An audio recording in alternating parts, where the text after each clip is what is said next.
Chicken Cacciatore, one of the most traditional Italian recipes.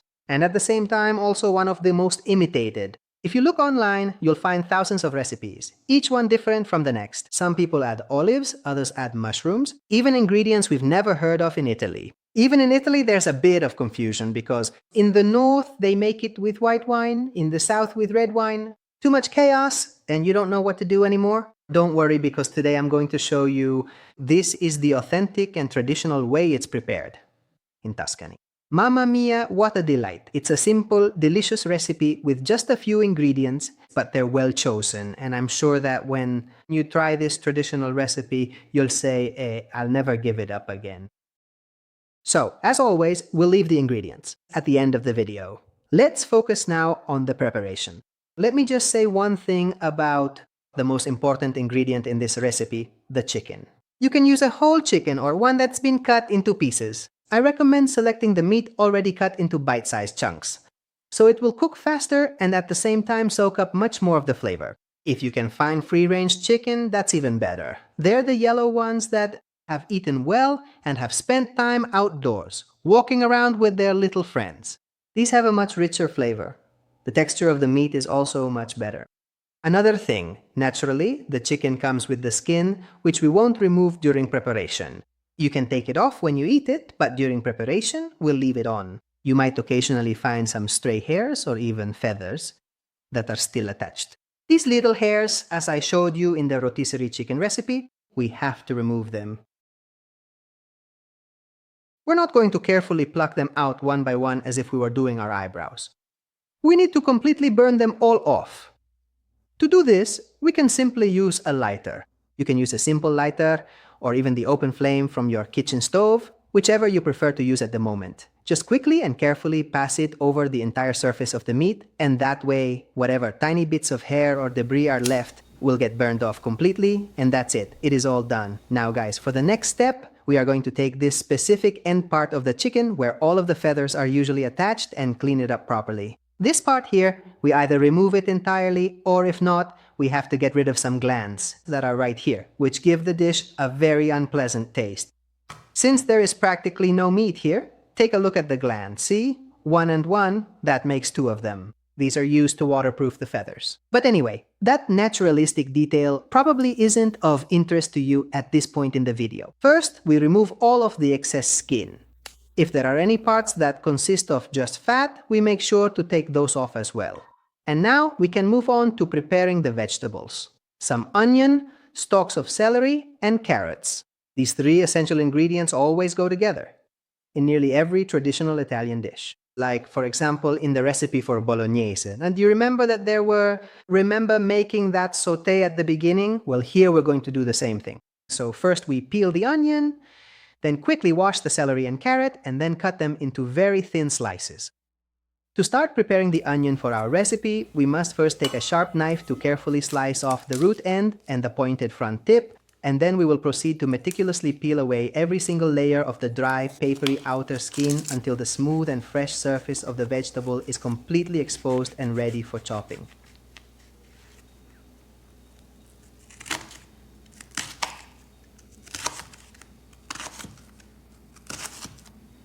And that's it. Now we cut it straight, and almost as if by magic, we'll get some beautiful little cubes.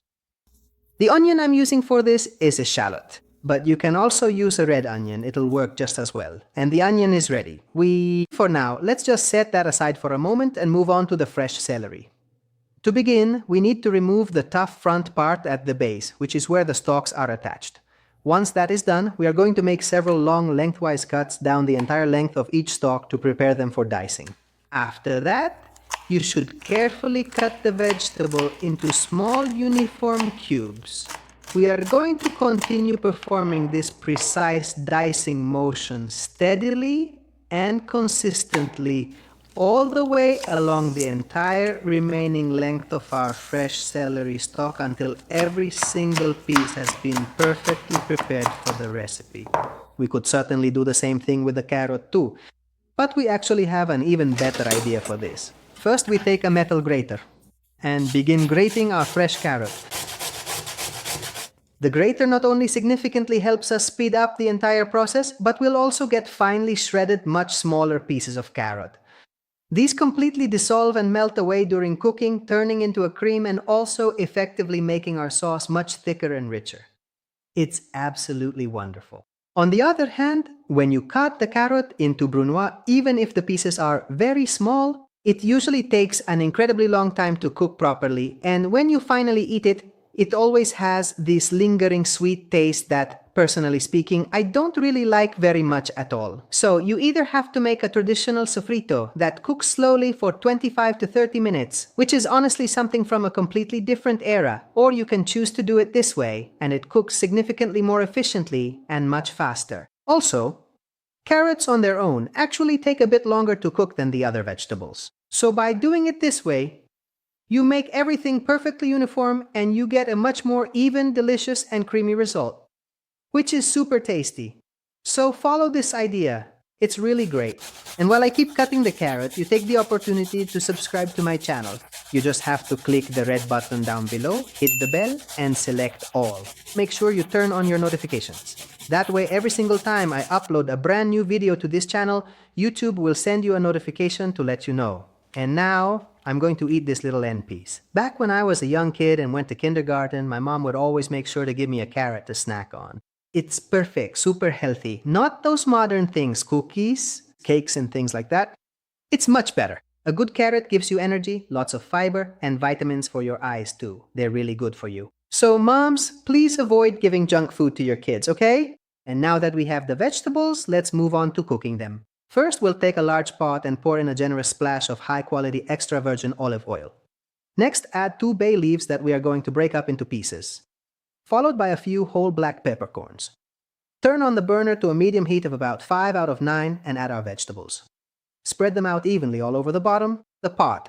And when the vegetables start to fry, lower the heat to about 3 out of 9 and let them cook for about 20 minutes, making sure to stir the mixture occasionally. While our soffritto is slowly cooking and building its flavor, we can move on to the next step of browning the chicken. Take another large frying pan, place it on the stove, and turn the heat up to a medium-high setting of about 7 out of 9. First, add a generous splash of cooking oil to the pan, and then we will prepare to put our chicken in. But before that, we are going to thoroughly pat the surface dry with some paper towels. This way, it will achieve a much better golden brown sear. Once the pan is nice and hot, we will carefully place our chicken into the pan. Carefully brown just 2 pieces of chicken at a single time in the pan. By following this method, they will come out looking much more golden and crispy rather than appearing boiled. Allow them to brown thoroughly on one side, and then gently turn them over to finish. Once they're nicely browned on all sides, take them out from the pan and put them in the pot with the soffritto, and keep browning the other pieces of chicken. And now that they're all together, now it is time for us to add the garlic clove, which we are going to cut in half first. Go ahead and raise the heat slightly to about 7 out of 9, and then pour in half a glass of red wine. When we add the wine, as we always do in this process, we really need to let it evaporate completely. That is exactly why we increased the heat just now. So, once all of the alcohol has evaporated and the juice has reduced, we'll lower the heat again. Let's take advantage. Make sure to turn the meat over as well, so it absorbs the wine flavor on all sides. Now that the wine has evaporated, we can also add the fresh rosemary. I'll just break it in 2, so I can put 1 piece on one side and the other piece on the opposite side. And now, I'm also going to add the canned tomatoes, which are specifically the whole peeled tomatoes. These canned tomatoes, or peeled tomatoes, are what we need for the base, are something you can find everywhere in the world. If you can't find them, you can always make them yourself at home. You just need to make a small incision at the top, put them in boiling water for a minute, peel them, and put them in the pot. If you're feeling lazy, you can take some whole tomatoes, cut them into tiny pieces and add them in. If you want to learn how I make these peeled tomatoes and how I keep them fresh for a long time, I'll leave the link right up there so you can click and see how I make them at home. I break up the peeled tomatoes using a wooden spoon. You will notice that tomatoes release quite a lot of natural water on their own. Because of this reason, I don't add any broth or much water. This is because all of that extra water will simply have to be removed later on anyway. So if the mixture seems a bit too dry to you, you can add about half a glass of water, but definitely no more than that. Now go ahead and add some salt, which for this specific amount of chicken should be roughly half a teaspoon, and finish it with a bit of freshly ground black pepper. If you like it spicy, you can also add a bit of chili pepper. You can use it in its fresh form or even dried, whichever you prefer, but please don't tell my wife, or she'll become quite upset with me. Then we cover it up and continue the cooking process for another full 30 minutes or so. During this time, keep checking it from time to time to ensure that it does not become overly dry.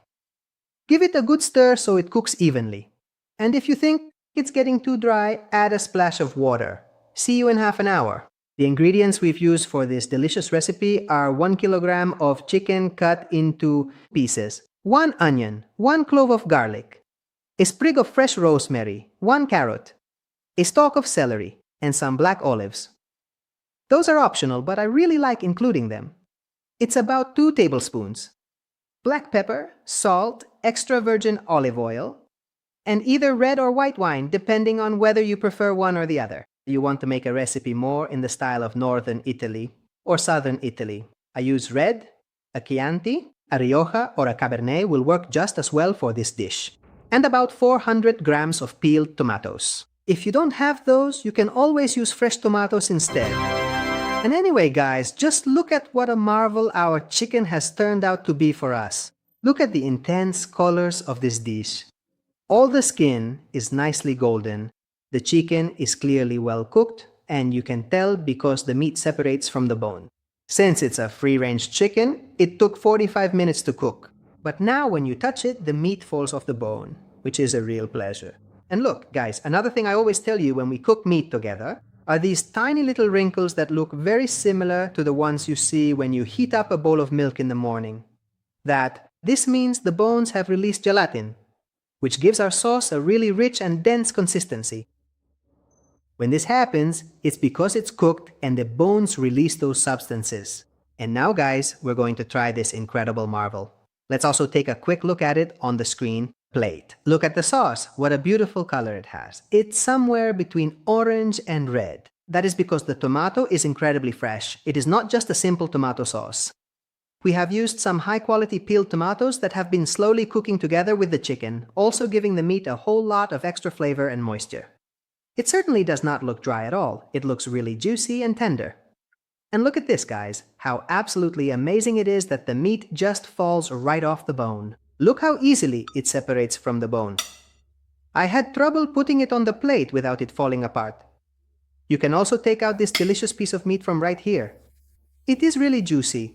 Look at how it is. How wonderful. We take a piece of tomato that it maintained its steady consistency. And now we are finally ready to give it a try. Well, let me think about that for a moment, because I'm really not quite sure how to answer you yet, so I might need a bit more time to process everything. Guys, look at how absolutely wonderful and incredible this piece of meat really is. In just 45 minutes, because this was a free-range bird, we have ended up with incredibly creamy chicken that is tender and juicy. It is truly out of this world. Mamma mia, just look at this.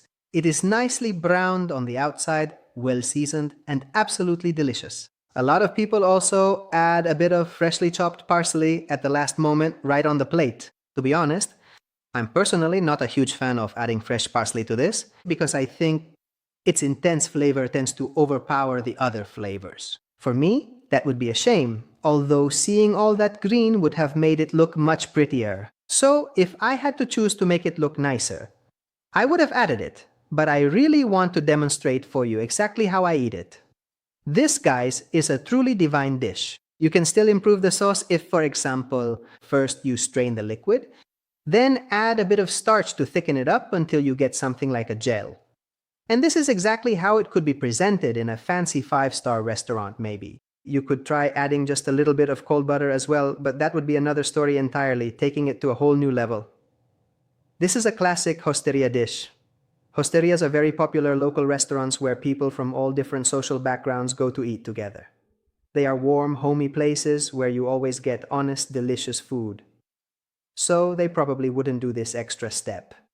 Now you know what a real authentic dish looks like. Traditional chicken cacciatore is a classic dish that you can easily make at home. It is incredibly simple and straightforward to prepare. I personally love flavorful briny olives, so I add them with great pleasure. The chicken here really has a rich and savory taste. It is absolutely out of this world. Well guys, that's it for today's recipe. I hope you liked it. If you enjoyed it, don't forget to give me a big thumbs up. Share this recipe with all your friends so that lots of people can discover how easy it is to eat well and healthy at home. And if you haven't already, subscribe to my fantastic cooking channel, which is called In the Kitchen with Marco, where every weekend I post these wonderful Italian dishes, international recipes, and more. I love you all so very much. I really can't wait to see you all right back here next weekend. Goodbye for now, everyone, until we meet again next time.